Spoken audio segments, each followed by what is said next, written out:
A very good morning, my dear students. I welcome you all in the online English class.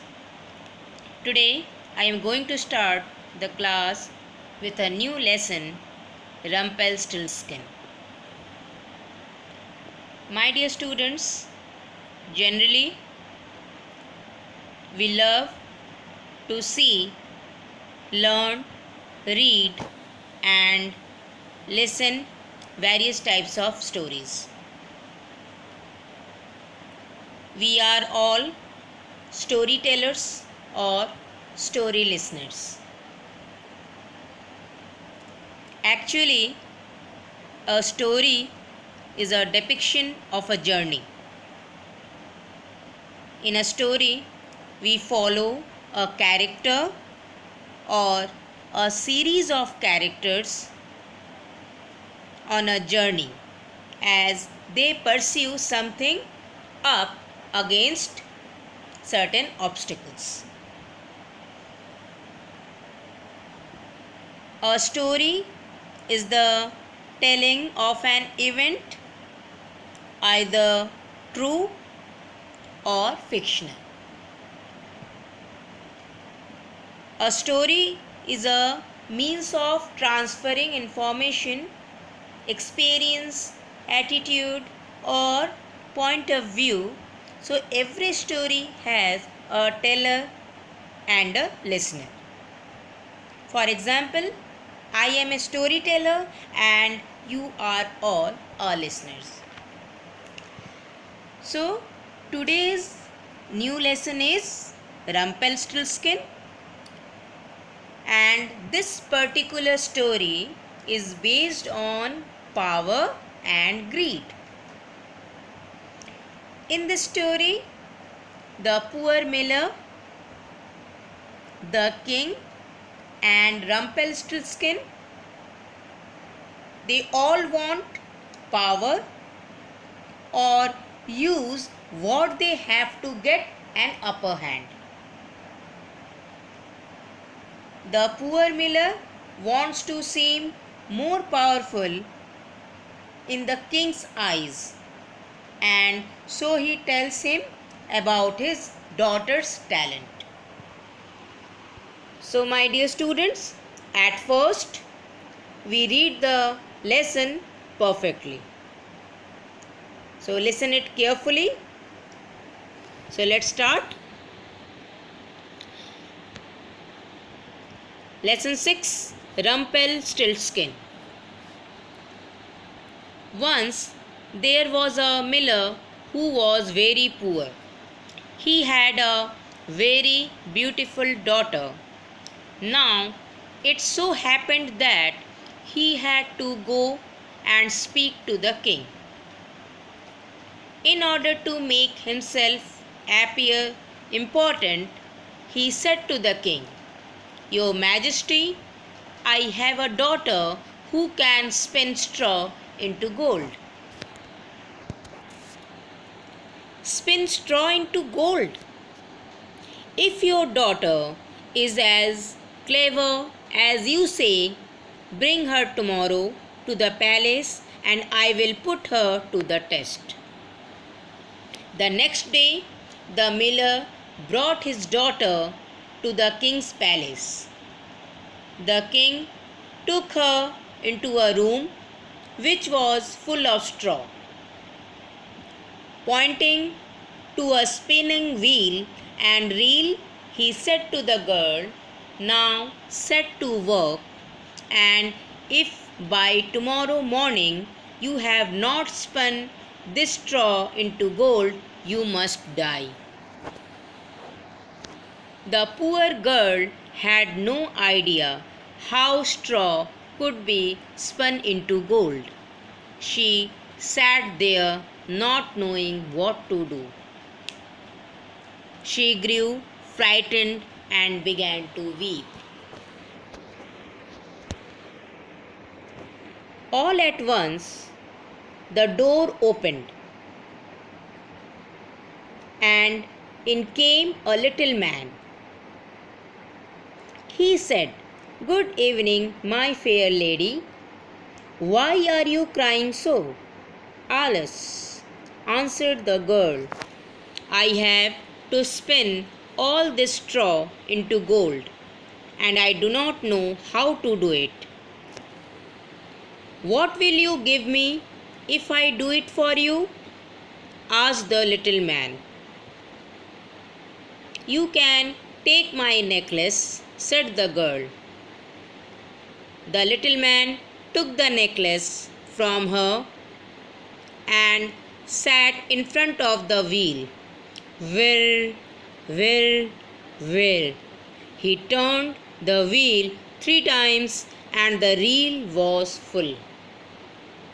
Then he put another on and whir, whir, whir 3 times round, and the second was full too.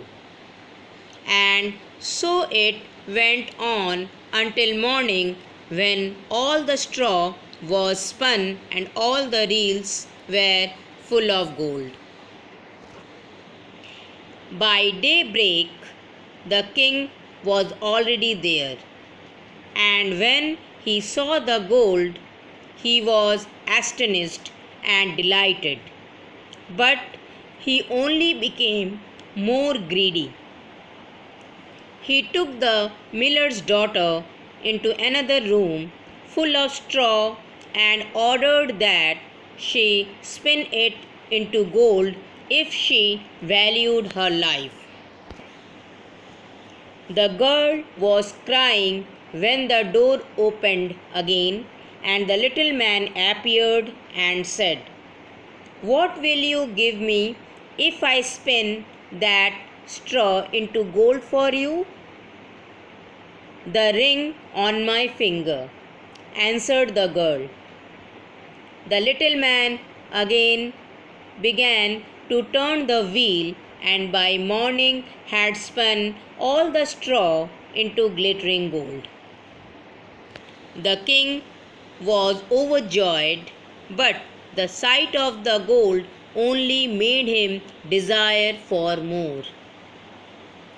He took the miller's daughter into a larger room full of straw and said, You must spin this too into gold by morning. If you succeed, I shall make you my queen.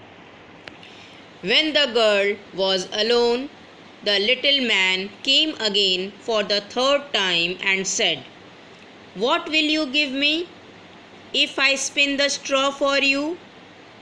This time also, I have nothing left that I could give, answered the girl. Then promise me that if you should become the queen, you would give your first child to me. Will that ever happen?